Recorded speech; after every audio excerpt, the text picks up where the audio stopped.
Queridos irmãos e irmãs, esta semana nós estamos ouvindo tanto na primeira leitura a carta aos Hebreus, como também o Evangelho de São Marcos. A carta aos Hebreus é uma carta que fala do sacerdócio. Nós poderíamos fazer um estudo sobre o sacerdócio através dela, principalmente no capítulo 5, o capítulo 7, que é o de hoje.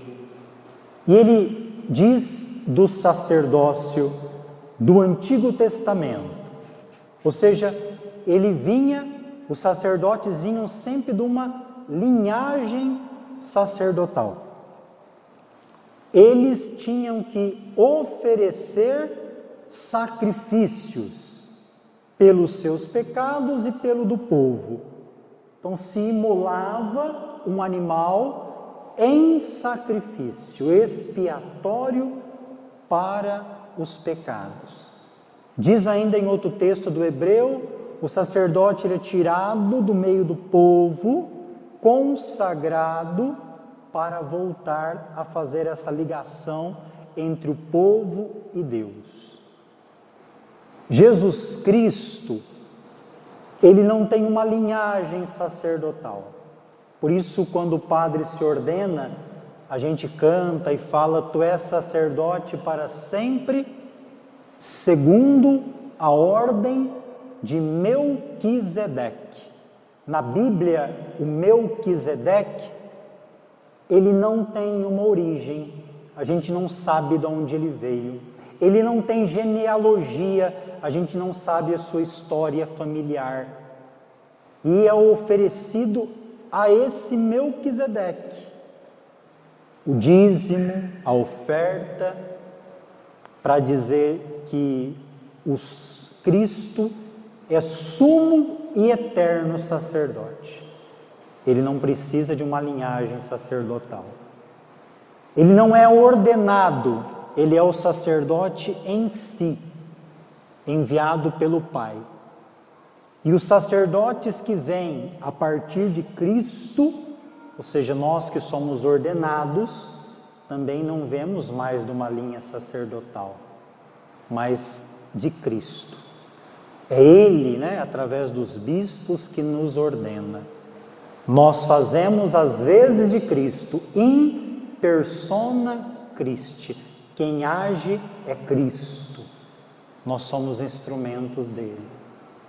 Esta é um pouco da leitura da carta aos Hebreus. O Evangelho de hoje, nós vamos ver Jesus essa semana toda fazendo a missão. E tem muita gente que está ouvindo falar de Jesus e está indo atrás dele.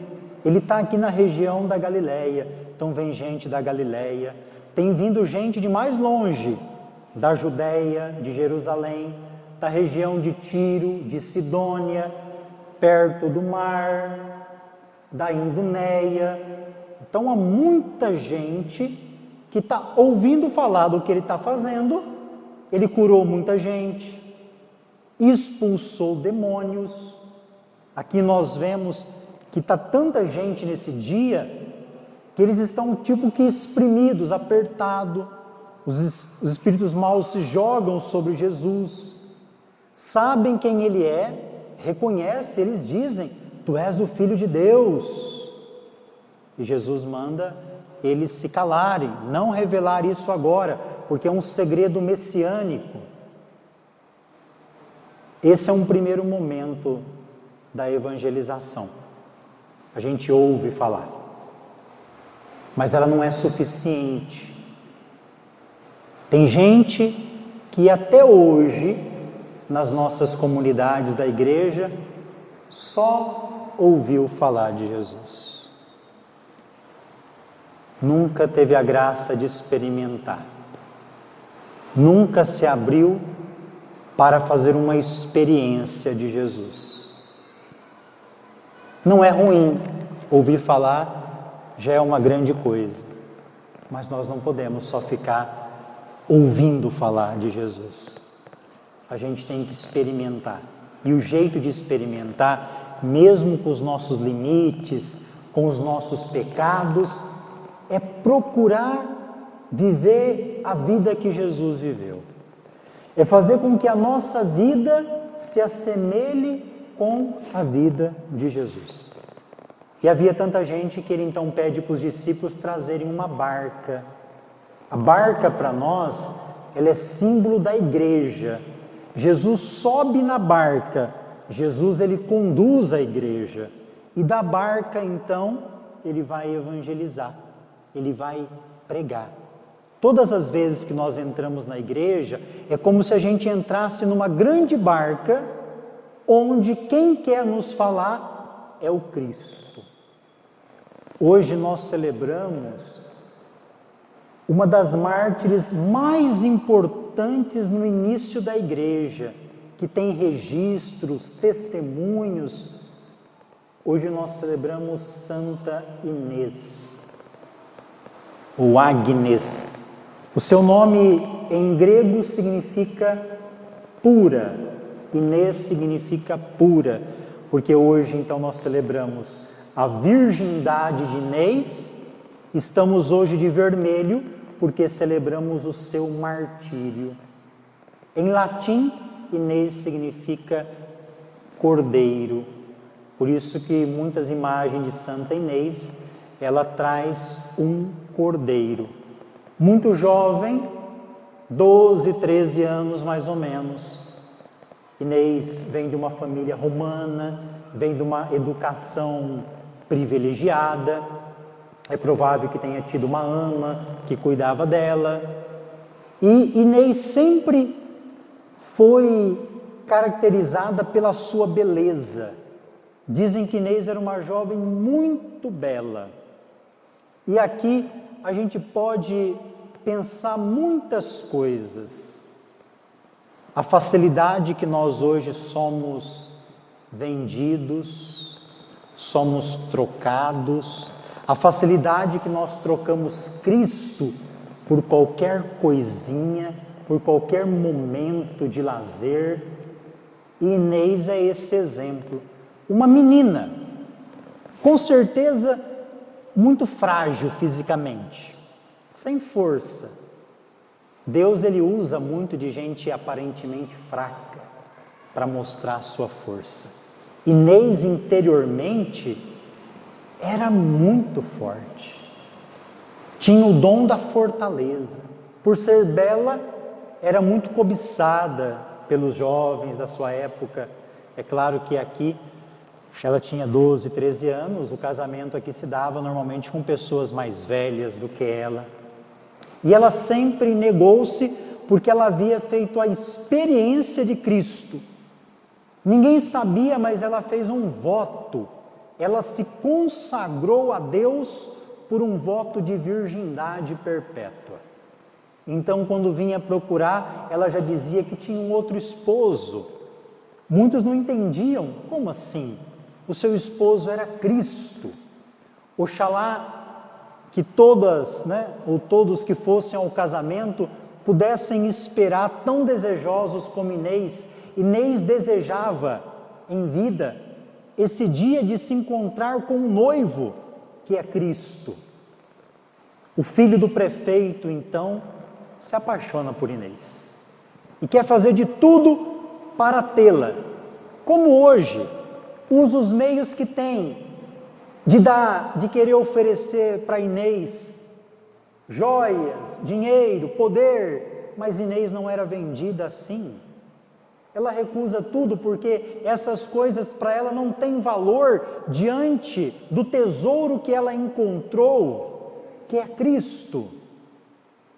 Ela não só ouviu falar, como na primeira leitura, ela experimentou, e eles não entendiam isso. Um dos jovens, até um raio caiu sobre ele, morreu, o pai pediu a ela faz uma oração, intercede, ele volta à vida.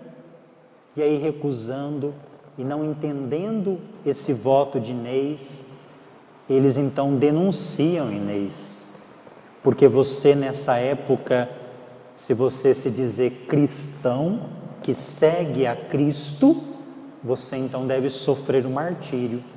Ou você renuncia e acredita aos deuses, como Inês foi forçada a acreditar, ou você então vai sofrer as torturas do martírio. Inês não renuncia a Cristo, não aceita idolatrar outros deuses, e ela segue e ama a Jesus Cristo.